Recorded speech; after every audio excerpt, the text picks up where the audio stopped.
One is Jordan Peterson, and the other one Ben Shapiro. Let's talk about Jordan first. Sure.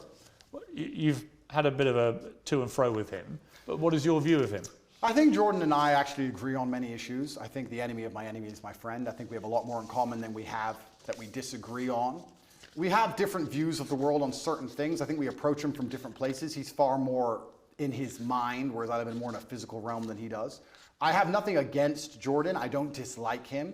I do find it, and I must be honest, a bit disingenuous and hypocritical that he speaks mental strength and then ends up addicted to an antidepressant. I don't think he should ever take antidepressants ever. I've been through worse than what he's been through, and I didn't take a single drug. However, I have nothing against the guy. He says very intelligent things, and I'd be interested to argue with him or discuss or debate with him, but I think we'd actually agree on most points, to be honest with you. I don't think he may be unhappy with somehow how I've lived my life and some things I've done, but we've already discussed the fact that I come from the lowest income area of the UK and most people around me were selling drugs, so at least I didn't do that.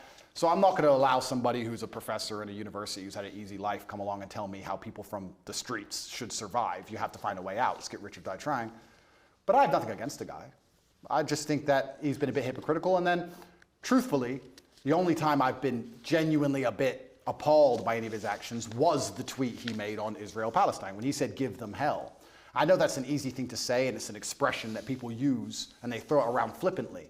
But I think when you actually wish hell upon other human beings, I think it's a disgusting thing to do, because hell is that 15-year-old girl with no legs and her parents were dead. Well, hell and when you see her crying her eyes out, begging to die, that is hell. And I don't think you should genuinely wish hell on anyone, Israel or Palestinian, anyone. I'm a humanist. I don't want anybody to die. Well, when he was wishing hell on an entire population, he did express regret for the way he phrased it. And he should, because it's disgusting. I've not wished hell on the Israelis. I've not wished hell on the Israeli state. I don't want any Israeli civilian to go through what that 15-year-old Palestinian girl's going through. Not a single one. He said about you, Jordan Peterson, I'm not particularly happy to be grouped with Andrew Tate. I think there are some elements about what he does that are quite reprehensible. I'm sure he has. I don't know everything he says, and he may disagree with some of my point of view. As I said, I have nothing against him. I don't think anything he says is particularly wrong. I think that he's hypocritical because of the antidepressant problem, and I think that the fact he wishes hell on other humans because he gets emotionally involved in a conflict, which within 2 minutes of it sparking off, he's wishing genocide. I think that says a lot about his personality. But overall, when he speaks at length, a lot of the things he says are pretty well thought through and pretty constructive. I have nothing against the guy. Let me turn to Ben Shapiro. He said, "Let me assure you, as someone who's not pimped women and bragged about it, that morality requires that those who rape women and kidnap women must be eradicated, not negotiated with." He says on my show, I won't be lectured on morality and toughness by Andrew Tate. His great idea of toughness and morality is pimping women and bragging about it on air, and then trying to quasi-walk it back while simultaneously maintaining many of the same positions and flexing his biceps. Listen, everyone should be able to tweet whatever it is they want. I'm all for an open discourse, even with people who I think are dead wrong on a lot of issues. But Andrew Tate is dead wrong on a lot of these issues.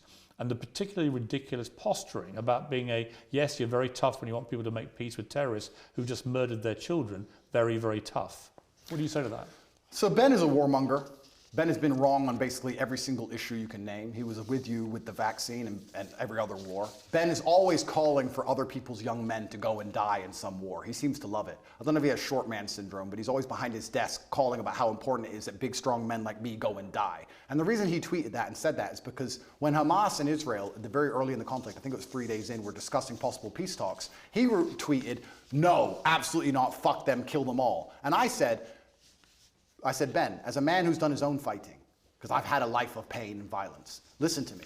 Peace is always worth a conversation. What I said is that we should always be prepared to at least discuss peace. He, because he's a warmonger, said, "No, peace is not worth a conversation. You're this, you're that, da-da." Because he's always sitting behind his desk. He must have a booster chair, and he's always running his mouth trying to invoke violence and call for war. And I find it kind of hypocritical, because a man who's so small he would die if he was slapped on the street, sitting behind a desk and screaming for other people to be annihilated, I think is kind of, it's worse than hypocritical. It's insane. I believe if he was sitting here listening to this, he would say that what he's screaming for is for Jewish people in Israel to be able to defend themselves. And he's a Jewish man. All Ben does is call for war. And I agree. Defending yourself. That's not all he does. That's all he does. And calling for war and defending yourself is very different than genocide. And Ben, like I said, overall, most of Ben's worldviews and mine probably align. We don't align on the religious sect, and we don't rely on the religious points. Fine. But our overall worldviews about how society should function probably align on many of the key issues. I don't have a beef with Ben, and I don't watch his show, and I have no idea what he talks about a lot of the time. But what I do know is every time I turn it on, he's calling for someone else's son to go and die in a ditch somewhere for his interests. And I don't like people who are not advocates for peace. Blessed are the peacemakers, said Candace, who is far more intelligent than Ben will ever be. And she is completely right. He replied that rhetoric, starting an argument with me, when I said we should talk about peace. I say we should talk about peace. He calls for the death of civilians, and somehow we're asking why my point of view is seen as abstract. It's insane. Why can't we all just sit down and say the fighting must end? Why can't we do that? Why can't we sit and say, nobody should be dying, let's stop using the most advanced military weaponry on the planet to blow the limbs off children? Why can't we say that without being deemed some kind of terrorist sympathizer or anti-Semite? It's insanity. Trump came along and didn't start a single war. He's the only one who didn't. And they're going to come along him and make him a bad guy. When a new president comes in, it's just endless war and death and killing. Have you seen a dead body, Piers? Have you seen people lose a fucking limb? It's disgusting. I know what's happening over there. Have you seen that? I don't need to tell you about the parts of my history that I'm not prepared to share, Piers. I said it to Ben. I said people who have done their own fighting and seen their own violence and have seen people bleed out in the street from a stab wound are not going to be so smart and so quick to sit behind a desk and call for the death of innocent people. It's disgusting what's happening. I don't want anyone to die on either side. And when I come along as a peacemaker and say this is insane, because he's a warmonger, because he has chosen blinkers and sees one side of the argument and refuses to accept the humanity of Palestinians, he says I'm a bad person for calling for peace. Well, you know why? Because he'll probably listen to this interview and say, this guy can't even describe Hamas as terrorists. If Ben Shapiro thinks bad of And if you don't think what happened to the people in Israel on October the 7th is an act of terrorism, did I not just say then you are, I want all people then to you stop are just dying? You are just as partisan to one side as you believe Ben Shapiro is to the other. Did I not just say I want all people to stop dying? Piers, don't interrupt this. It's 2 sentences. I want all people to stop dying. However, I understand what is going to happen when you create a pressure cooker. That is my answer, and it's extremely professional. I don't want anyone to die, and because I don't want anyone to die, because I'm a peacemaker, because I'm a humanist, I understand you cannot lock people in an open-air prison for an undetermined period of time without provoking terrorism.